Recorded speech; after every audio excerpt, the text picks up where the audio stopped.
Welcome to WatchMojo UK, and today we're counting down our picks for the best moments in the newest series of Clarkson's Farm.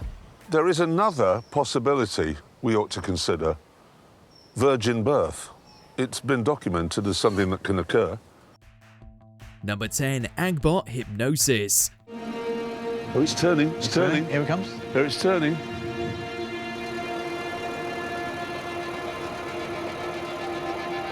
Clarkson decides to bring Diddley Squat into the future, and part of that is his new AgBot, an autonomous tractor that can do all sorts completely by itself. It's outfitted with cameras, which means Clarkson's new hobby is sitting and watching it go around the fields overnight. He and Lisa even go out to the fields to watch it in person. Even Caleb is eventually won over, hypnotized watching the AgBots go up and down the fields. A process that Caleb found absolutely fascinating. It's not a perfect machine, since all it can plant are onions and beetroots, two things that Diddley Squat wasn't even growing before a robot turned up that could plant them automatically. But he's convinced it's the future. Come on, admit it. This is superb. It's Dutch. And I don't have to pay you to cultivate the field. That's basically taking my job. It has. Number 9, Operation Skylark. Yeah. Can you wait 17 days before silaging this? No, not really.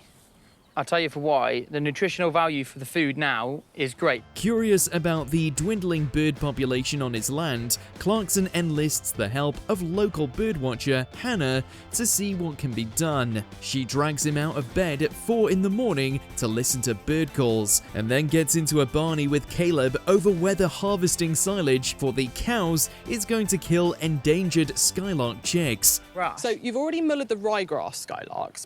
You kind of have to make the decision whether you want to actively contribute to the decimation of farmland birds. Jeremy's solution is to use his drone technology to scan the fields for spots of heat, assuming that these are the precious nests.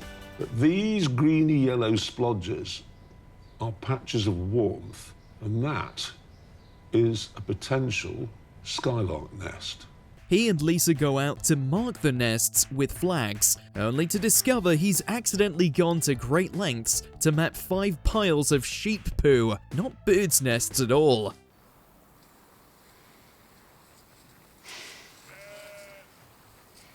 Number 8, Richard Ham returns. Mind you, that being said, it's not completely empty, though, is it? Because look who's here. Ladies and gentlemen, Richard Ham. The runs of the first litter of Diddley Squat pigs was, of course, Richard Ham, the tiny piglets that they didn't know what to do with back in previous series. Richard Ham, come and say hello. Series 5 sees Jeremy and Lisa realize they have to get rid of the pigs because the breed doesn't produce good enough meat to be made into more expensive cuts. But they don't want to get rid of Richard Ham. They also can't use him for breeding because he's a runt, so he remains on the farm as the only pig. What do you call him? What, the friend? Yeah.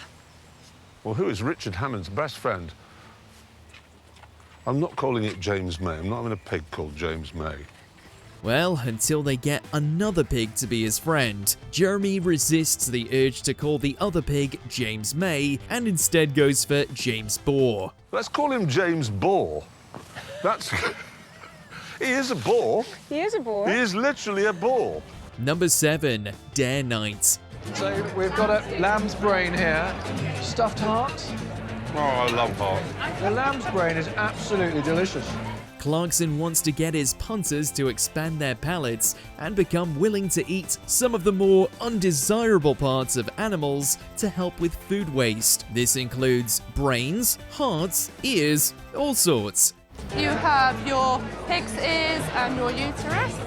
It takes a lot to get people on board, but it's successful, with people trying a bit of everything, no matter how off-putting it sounds on the menu. It's all good fun and very entertaining to watch them muddle through when they find something they don't like. They were all very skeptical of the bits and pieces of stinking fried squirrel. What part of the squirrel is that? I'm not loving that. Oh, it's like rats. It's so bad. We don't think squirrel is going to take off as a cheap meat anytime soon, but the pig's ears were popular. Listen, it was a fun night and it was good for the pub. We only killed 6 people, so that's not bad at all. Number 6, Lisa goes harvesting. Oh, you're spilling some, you're spilling it, you're spilling it, you're spilling it. I was too busy calling him a wanker. The final episode of Series 5 saw Jeremy reveal that he'd been diagnosed with an aggressive form of prostate cancer. Every cloud has a silver lining though, and while Jeremy recovers, Lisa is trained up to help Caleb with the harvest. Keep that trailer fully underneath that spout, I'll do the rest, alright?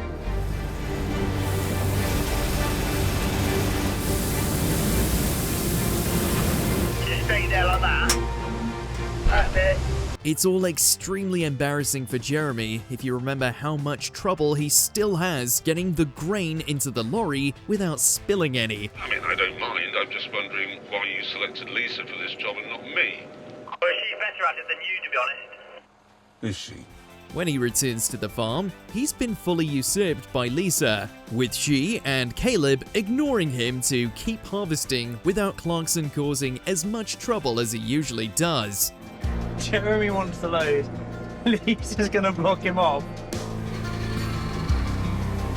Lisa, come on.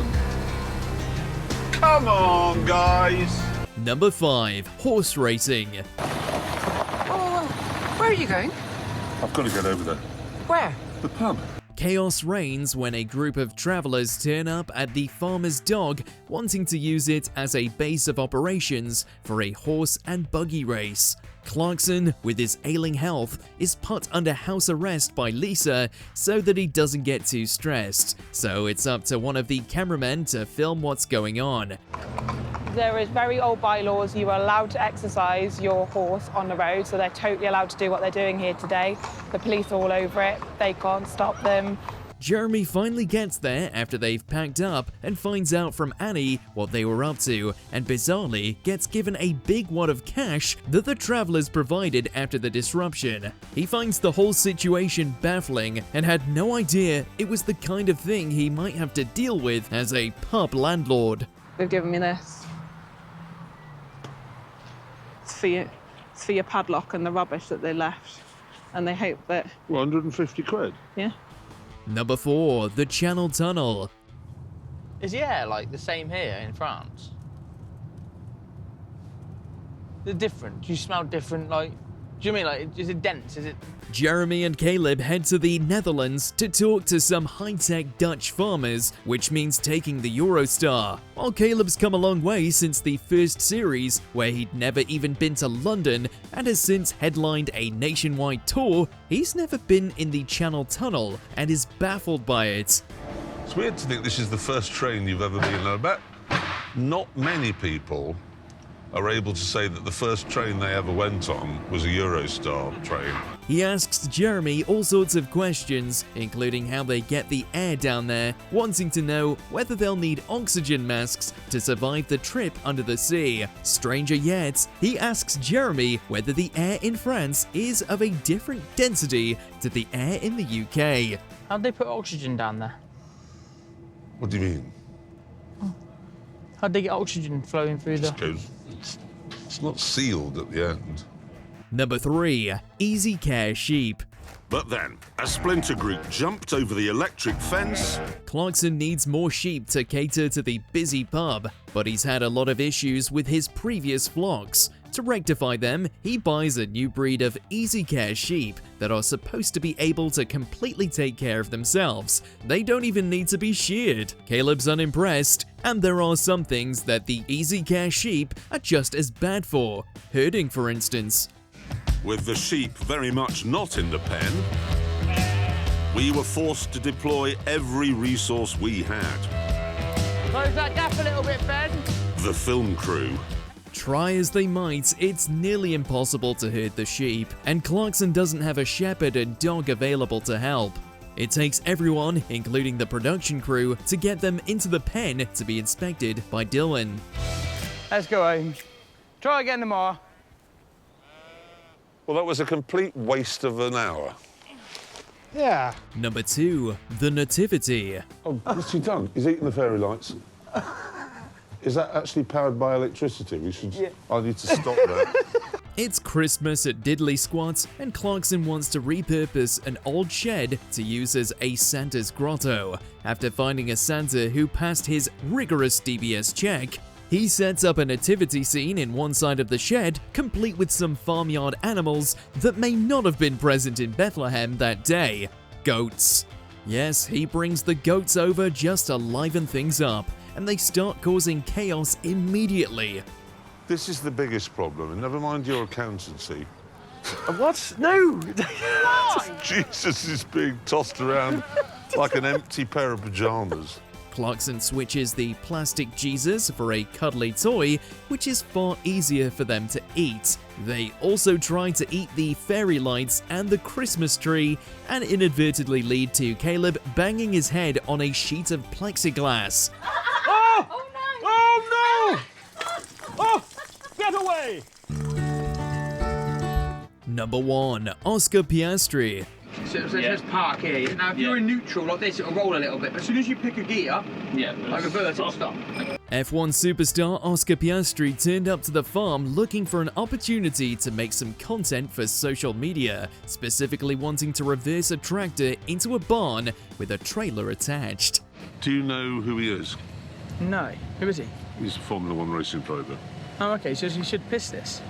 Caleb, who obviously has no idea who he is, takes it upon himself to give Piastri a driving lesson, teaching him how to reverse a tractor. But it turns out that reversing a tractor is easier said than done, even for a racing driver. The shed's over that way! I need to go that way. Compared to this, it was amazing to see how quickly Lisa learnt how to do it in the final episode. But to Piastri's credit, he didn't give up. Oscar, we're gonna go and get a cup of tea. We'll come back out when you finish. I think you can probably get dinner, to be honest. It does go dark soon. Let us know your favourite diddly squat moments in those comments below.